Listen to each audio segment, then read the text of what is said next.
Olá, muito bem-vindos a mais um Bitalk. E esse vídeo é o seguinte: se você acredita que sucesso é simplesmente ganhar dinheiro, esse vídeo não é para você. Se você acredita que sucesso é simplesmente você aparecer na capa da revista, esse vídeo não é para você.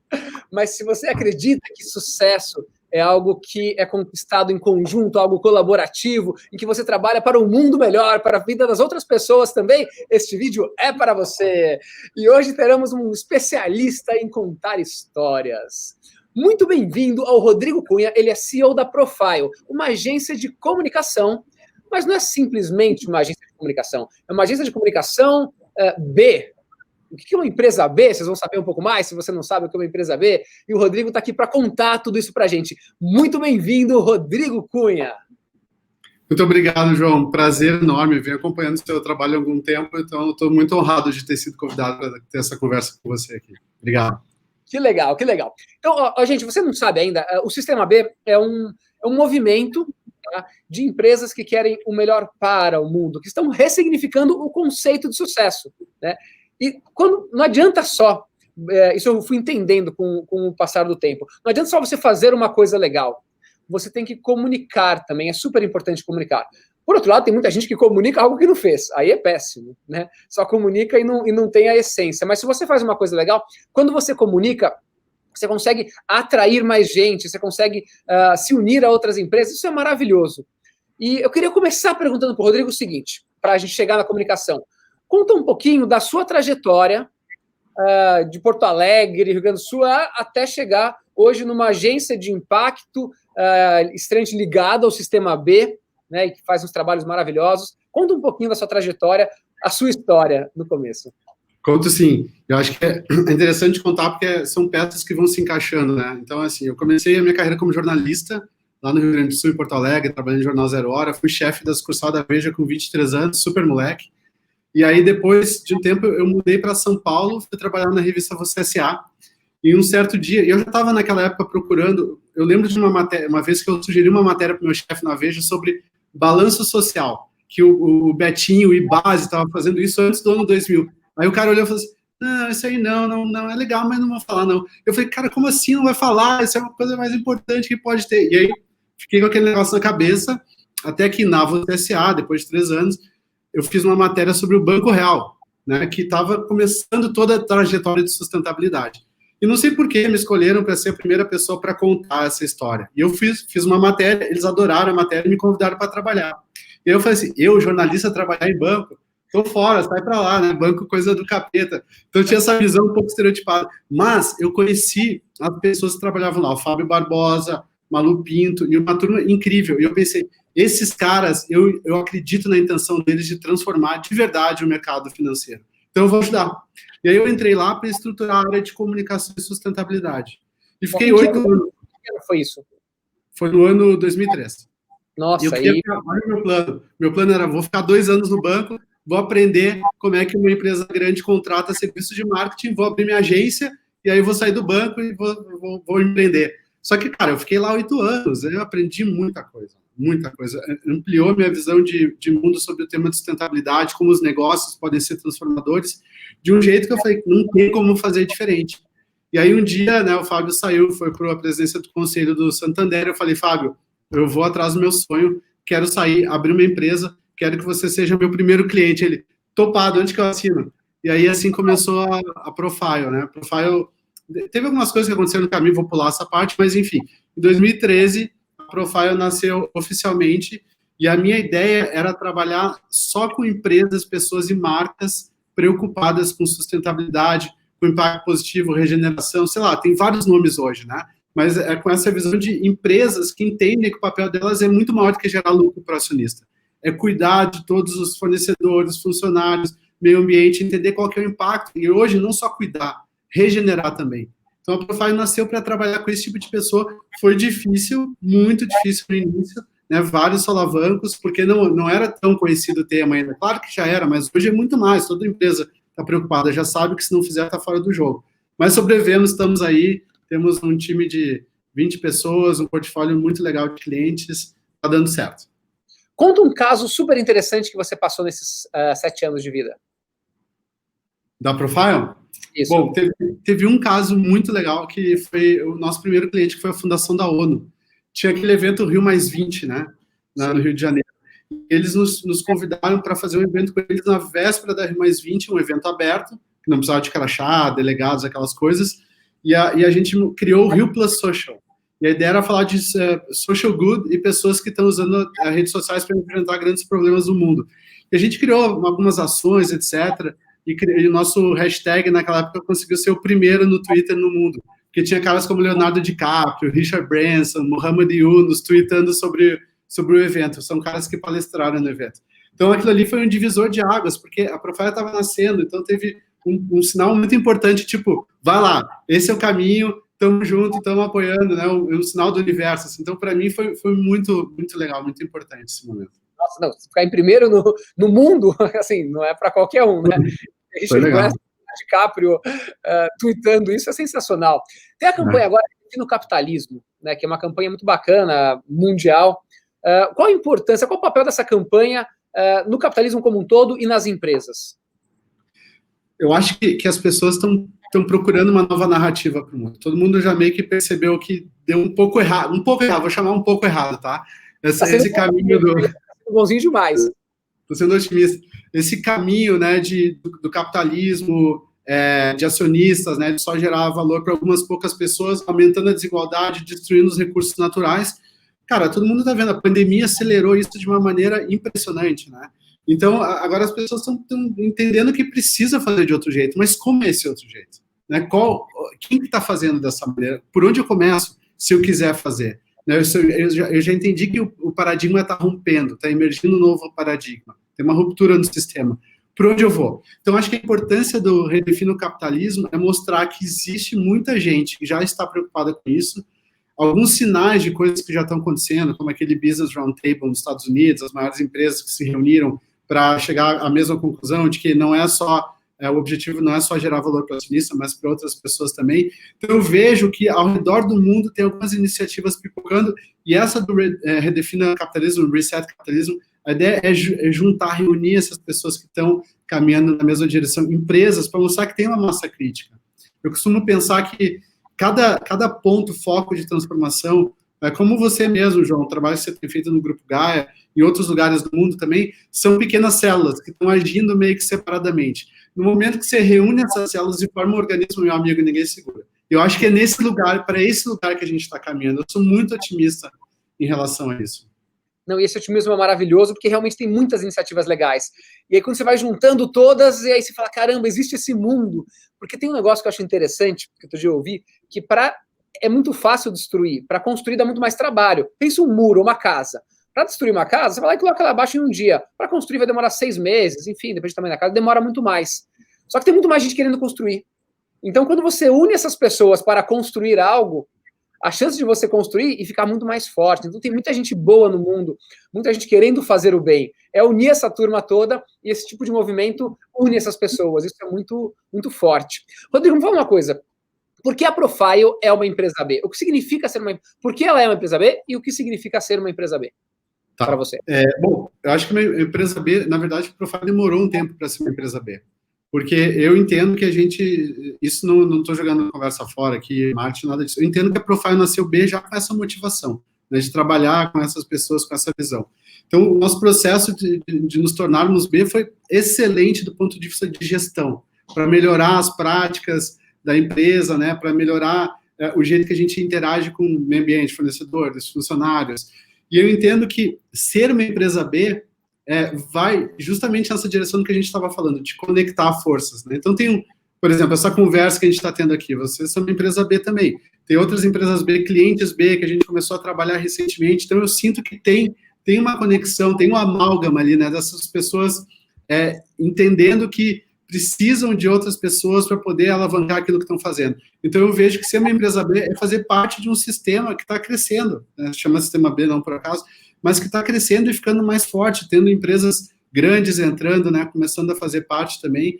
Eu acho que é um ponto de transformação muito importante e eu me sinto muito feliz de fazer parte nesse É movimento. muito legal. Então, ó, você que está ouvindo a gente, entenda sobre o Sistema B. É um sistema de empresas que querem fazer o melhor para o mundo. O que uma agência de comunicação faz? Talvez muitos saibam, mas o que uma agência de comunicação, e até olhando a questão de sustentabilidade, ESG e impacto que vocês fazem, como que é o trabalho de uma agência de comunicação? A gente fala que nós somos uma agência que conta histórias que inspiram a evolução da sociedade e de organizações, né? Então, nosso trabalho é entender o que precisa ser contado e ajudar a contar da melhor maneira possível. A gente fala assim, se tem uma história boa para contar, a gente faz o nosso trabalho, né? Então, a gente não vai criar uma história, né? Porque eu acredito muito na verdade, na comunicação autêntica. E aí, muitas vezes tem... Cara, outro dia eu vi um negócio que eu fiquei chocado. Mas veio uma pessoa me procurar, né, que queria que a gente trabalhasse com o CEO de uma empresa X, e o cara estava muito preocupado com a imagem dele, e o que ele queria que a gente fizesse era propositar. Eu falei, cara, propositar? O que é isso? Né? Quer dizer que você não tem propósito, eu vou criar um propósito para você, então eu vou propositar marcas. Daí eu fiquei pensando, gente, isso é um perigo, né? Porque...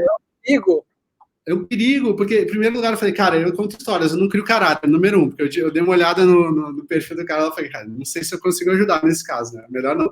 E segundo, se a gente olhar para trás, o movimento de sustentabilidade, teve uma história lá que era o greenwashing, né? Que ainda tem. Algumas empresas, como você mesmo falou, querendo falar coisas que não fazem, contar uma história para ficar bonitinho na fita aí.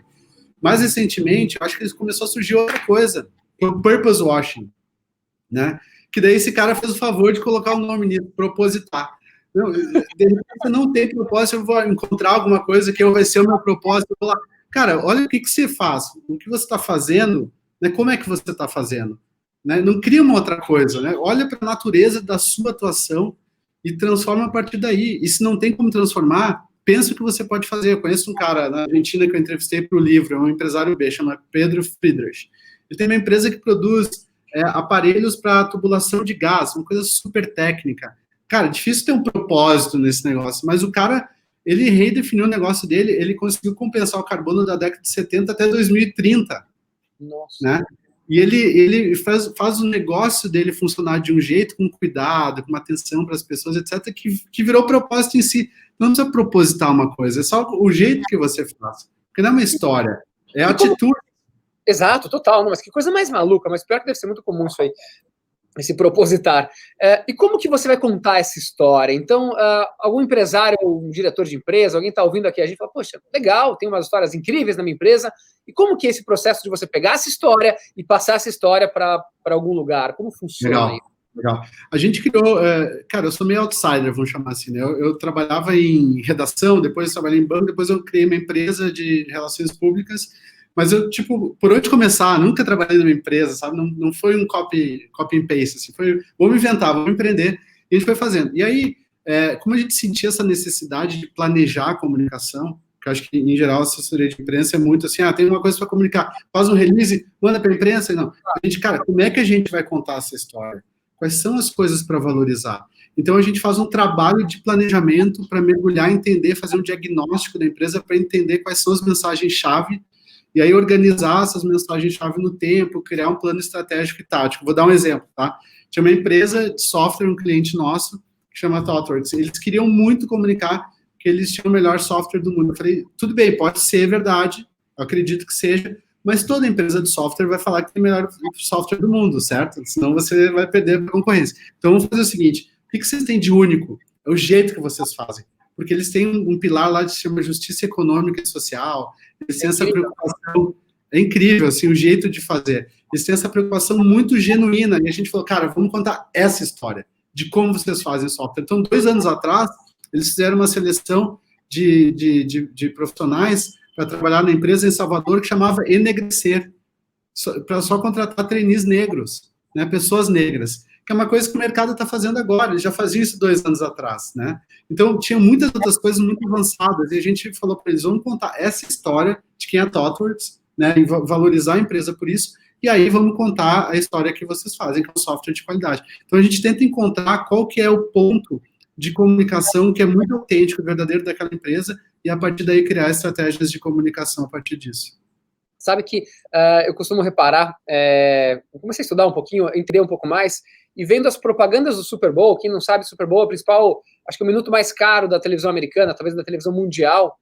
E quando você vai observar as propagandas que eles colocam no Super Bowl nos últimos anos, não é nada de produto. É só de propósito, de como faz. É muito isso que você falou da ThoughtWorks. Não é tipo, a nossa cerveja é melhor. Não. É um carinha acolhendo lá e mostra a família dele, sabe? É a diversidade da Microsoft. Enfim, qualquer nome. É como faz, é o propósito, não é o nosso software é o melhor do mundo, não é isso mais, né? Não é isso que o cliente está comprando mais, ele compra muito mais propósito. Rodrigo, me fala uma coisa, que dicas você dá para as empresas em relação à comunicação, obviamente, né? Cara, a dica, assim, e essa é uma coisa que lá na época que eu trabalhava no Banco Real, a gente fazia isso com o Conselho Empresarial Brasileiro para o Desenvolvimento Sustentável, CEBETS, né? Juntava essas empresas para falar como falar sobre sustentabilidade. E uma tecla que a gente batia muito era assim, contar a verdade da sua empresa, né? A verdade autêntica, legítima, né? O que você faz, e contar do ponto de vista de aprendizado e humildade de alguma maneira, quer dizer o seguinte, eu estou aprendendo, tá? Eu não sou perfeito. E não tem nem, em geral, as empresas comunicam a perfeição, né? Tudo está certo, tudo está redondo, né? Tudo é perfeito. E aí, se a gente comunicar a vida real, ela é muito mais verdadeira, as pessoas se conectam nisso, né? E eu vou dar um outro exemplo. Na época lá do Banco Real, a gente teve uma questão que foi uma denúncia de trabalho em condições análogas ao escravo em uma agência que estava sendo construída. E assim, cara, a gente falou de sustentabilidade, tem gente trabalhando lá desse jeito. O que aconteceu? Foram lá ver, o fornecedor estava tratando super mal as pessoas. O que o banco fez? Assim, cara, a responsabilidade também é nossa, compartilhada, né?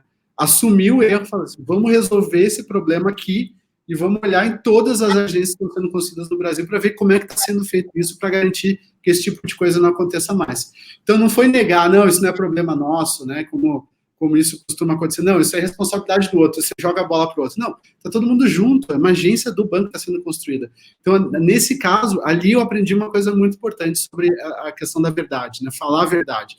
E por isso que, às vezes, nos ligam aqui, cara, tem um trabalho de gestão de crise, uma pessoa que está fazendo o quê, não sei o que lá, o que ela fez? Ah, fez isso, tá meio enrolado, tá enrolado. Cara, então eu tô fora. Não vou querer dizer para o cara, contar uma verdade que não existe. Eu só consigo trabalhar e só consigo mesmo trabalhar com marcas e pessoas que estão falando a verdade. Perfeito, perfeito. Rodrigo, você está lançando um livro sobre liderança. É aquele tipo de liderança autoritária que sai na capa das grandes revistas? É tipo isso, só que não. A ideia, cara, eu vou contar essa história rapidinho. Então, é o seguinte, um dia eu estava tomando banho, né? E aí eu tive aquele insight de chuveiro. Insight de chuveiro é maravilhoso, né? Você está pensando em nada, água fluindo, você fala, caraca. E eu pensando, cara, tem essa coisa, homens de negócio. Já procurou no Google? Procura homens de negócio no Google. Vai aparecer um monte de cara. Branco com terno engravatado e sem rosto. É branco aqui, assim, é fechado. Não tem um olho, não tem nariz, tem boca. É bizarro. E aí eu fiquei pensando, cara, a visão que a gente tem do cara bem sucedido é isso, cara, homem branco, gravatado, carrão, casa enorme, bônus cada vez maior. E esses caras, a gente não sabe a vida que eles estão levando, né? Quando eles estão sofrendo para manter esse status, mas tá todo mundo querendo chegar lá. Todo mundo querendo chegar lá. E eu pensei, bom, como a gente já falou, esse modelo está um pouco prejudicial para o planeta e para as pessoas.